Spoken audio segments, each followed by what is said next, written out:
a gentleman now who's been a grassroots activist for a long time. I want to say about Ron Fisher. He's an honors graduate of the U.S. Naval Academy, a retired Navy captain, 15 nuclear submarine patrols during the Cold War. His awards include the Legion of Merit and a Vietnam Service Medal.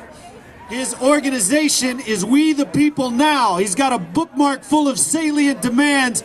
He makes a lot of sense, and he's going to come up and tell us how it is. Ladies and gentlemen, please a hand for Ron Fisher. I'm Ron Fisher, proud to be here. And the last submarine I was on had 16 missiles and multiple warheads. We could have wiped out over 100 cities, 100 medium-sized cities.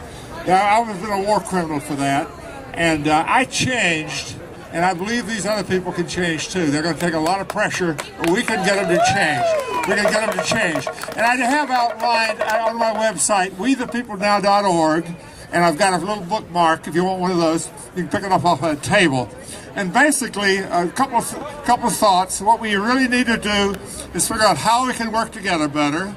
We need to believe that we're going to succeed. I believe we will. We're going to get these wars over with. I was a final speaker at the Rally to End U.S. Wars. Since time was limited and it was late in the day, I did not have enough time to cover what I wanted to. So at this point in the video, I'm inserting a brief outline of the proposed plan to end the Iraq and Afghanistan wars/occupations and end the use of force in Pakistan. This plan is on my website, wethepeoplenow.org.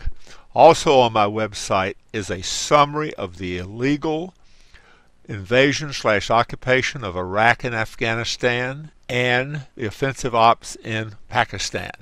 This document explains why the invasions, occupations in Iraq and Afghanistan and the use of force in Pakistan are illegal, unconstitutional, immoral, counterproductive, and self-defeating. The plan to end wars/occupations and use of force calls for Congress to prohibit any appropriations being used for offensive or covert operations or the use of force in Iraq, Afghanistan, or Pakistan, or anywhere else in the world without a declaration of war by Congress. It directs and authorizes the President to use existing funds for defensive peacekeeping operations and to bring the troops and necessary equipment home and to accomplish the other items in this plan. It also calls for Congress to repeal all legislation that authorizes the President to use force without a formal declaration of war by Congress. This plan also calls for the President, in coordination with the governments and people of Iraq and Afghanistan, NATO and its allies, to, among other things, order an immediate unilateral ceasefire and a halt of all offensive, covert, clandestine operations by coalition and NATO forces, the CIA, and U.S. security contractors in Iraq, Afghanistan, and Pakistan. Call on all factions to please do the same. Also, to remove aircraft carriers, other surface combatants, submarines, and nuclear weapons, if any, from the Persian Gulf and out of sight of land. To order U.S. armed forces and coalition forces to play a purely defensive peacekeeping role.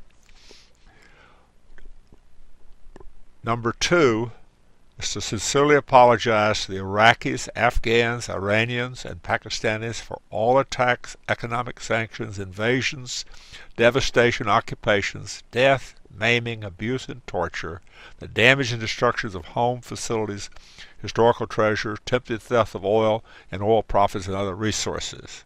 3 is to announce plans to not send any additional troops to Afghanistan, to end the occupations and withdraw completely, and complete the other items in this plan. 3 is to commence massive humanitarian resettlement and employment aid efforts to ensure that all the people of Iraq and Afghanistan who have been affected have access to food, water, shelter, health care, employment, help delivering the aid, etc.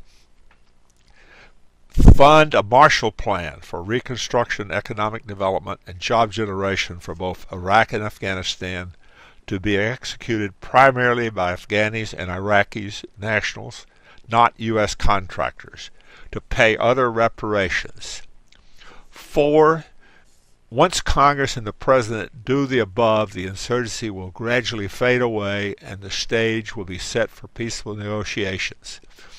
The U.S. should develop, fund, support, and participate in, but not attempt to control, comprehensive and broadly inclusive negotiations and conferences on security, peace, national and international reconciliation, and other relevant issues, including in particular women's rights.